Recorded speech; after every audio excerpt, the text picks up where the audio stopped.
My first impressions of Omega Mart at Area 15 in Las Vegas was that it was just one more art installation, with detailed products, immersive spaces, and some pretty nice photo ops. This is so weird, guys. But holy shit, I did not expect this to be one of the greatest forms of storytelling I had ever experienced.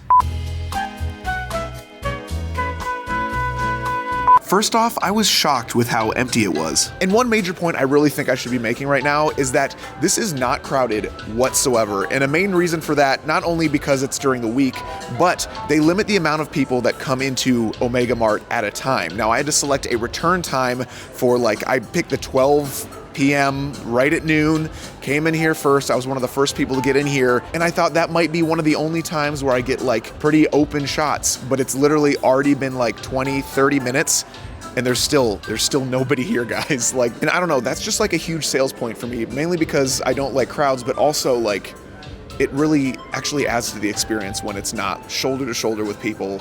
And you're not, these things keep on happening, guys.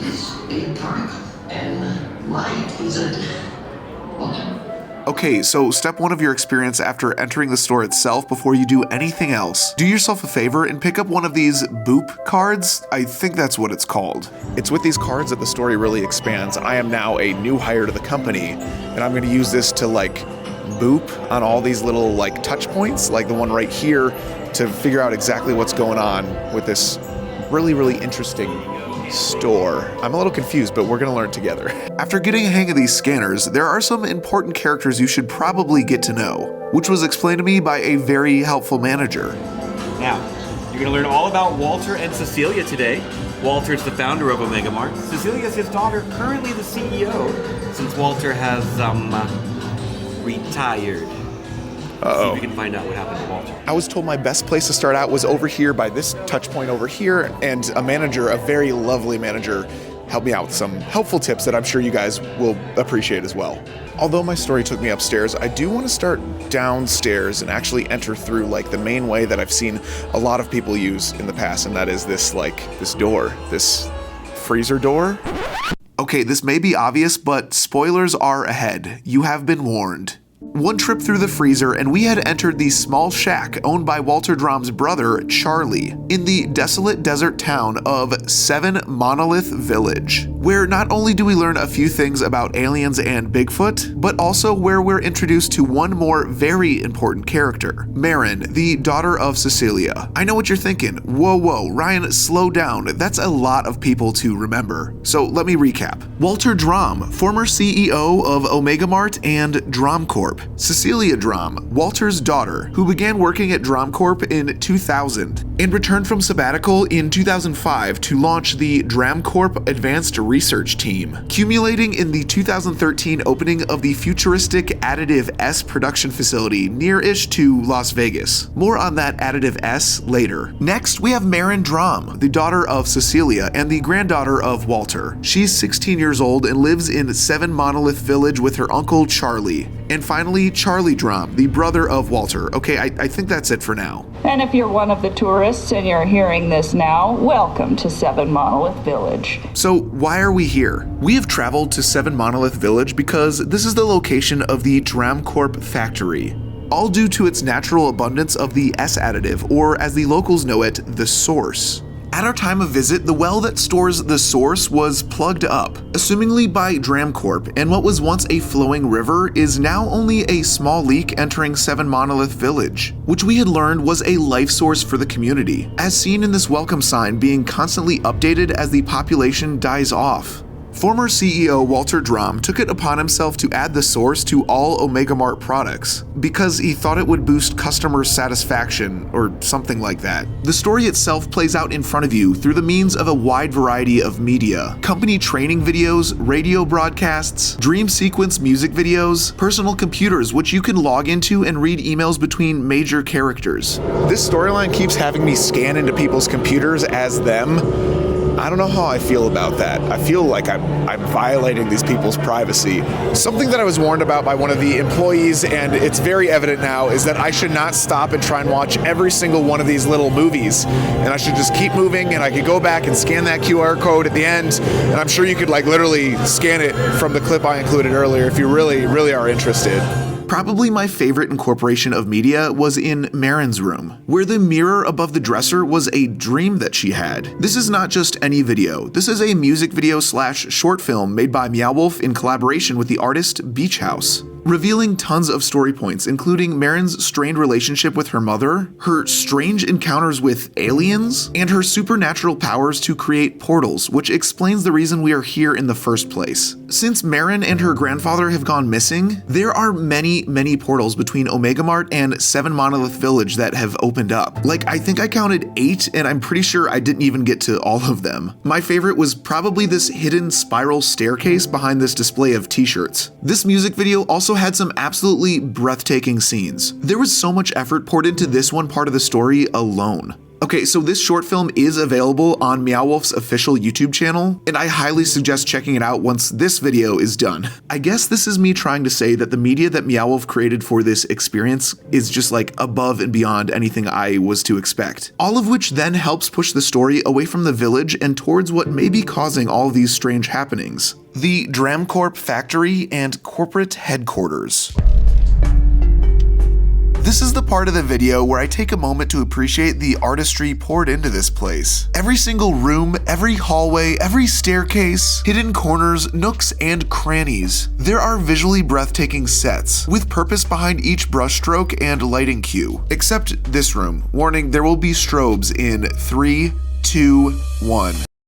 I don't know what the hell they were thinking with this one. I just opened a door and was greeted with a 90s discotheque meets photo booth. This one was a bit much.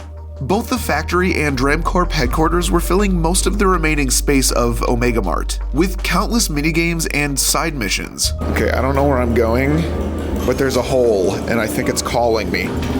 Oh my god, I do not fit here. Guys, I think this is a good point to make a note. I am 6'2". I do not fit through these small places very well. Okay, come on. You're welcome. I'm taking you along with me. My intent with this video is to not spoil pretty much anything beyond what is already available through Meow Wolf themselves story-wise online. Although there are some themes and allegories I'd like to touch upon that even after hours of research I have not been able to find much discussion on anywhere. Okay, so obviously if you're familiar with my videos, you will know that a majority of my content surrounds theme parks, mainly Disney parks. That being said, hear me out. Walter Drum, the founder of Omega Mart, a creative soul and business visionary who traveled the world in the 1960s and 70s to discover the perfect plot of land where magic is made. And luckily, he found it, which was 7 Monolith Village, a location containing a massive body of magical water on company grounds, one that could rival the 7 Seas. So he planted his roots, but not before he spent time at the 1965 World's Fair, where he purchased an animatronic robot who to this day serves as the receptionist at Dramcorp, known as Reception Bot, which in a weird turn of events, he listed his favorite ice cream flavors to me, and as I typed one into his computer, he told me this little tidbit of information. I miss it. I miss the World's Fair. I miss him. Not only that, but the reception room at Dramcorp headquarters is adorned with photos of Walter, with his wife and brother. Something that will often be found at certain theme parks. I don't know, guys. I don't know why I'm trying to hide this anymore. Walter Drum is Walt Disney. He's supposed to be Walt Disney. You want even more proof? Here's the Dramcorp logo, and here's the original Disney Imagineering logo. Coincidence? I think not! And guess what? A simple Google search of, quote, Meow Wolf Imagineering will reveal that many former Imagineers worked on this exact project, including their senior director of design and production, as well as the vice president of operations and development at Meow Wolf. I am amazed. It's like the very creatives behind Omega Mart that departed from Disney Imagineering for whatever reason gave us this commentary, or I guess a hint, into the direction of the world that themed entertainment is going in the future. The source of magic is being dried up. In the case of Omega Mart, quite literally, while the corporate suits sit behind BS presentations, accepting the praise for the work done by those before them, while training these new hires, aka the guests of Omega Mart, to buy into this charade of corporate synergy. And I guess just like drinking the Kool-Aid, or I guess the source in this scenario. I don't know though. After all, I'm just a fan. There are a lot more layers to this than I just touched upon, but I want to avoid giving away the entire story, especially the conclusion. I'd like to keep that for discovering yourself. I, for one, had an absolute blast here at Area 15, and I think I spent a total of probably close to 3 hours inside of Omega Mart, and now that was me following the storyline as closely as I can. You could do it in much less time, but it was 100% worth the money. I paid $50 to get into Omega Mart, and let me just say, it was so worth it. They do have package tickets. They literally are not paying me to say any of this. I came here on my own. It's just a really, really good bang for your buck, especially in Vegas where everything costs so much, and Area 15 is having brand new installations coming very, very soon, including a year-round Halloween Horror Nights attraction done by Universal Studios that is going to be here year-round, having two houses. We don't have a release date or like opening date on that yet, but that should be the near future because Universal announced it probably like 6 months ago now, and I know they've already started, and there's so many other cool things here that we didn't do. I don't know, guys. It's so worth it. Thanks for watching today. If you're new, please subscribe. Share this with somebody. That's really the best way to help the channel, is by sharing this video with somebody who loves theme parks and themed entertainment just as much as we do here at For the Love of Vlogging. Okay, long outro, but that was it, guys. Thanks for watching. See you guys real soon. Okay, bye.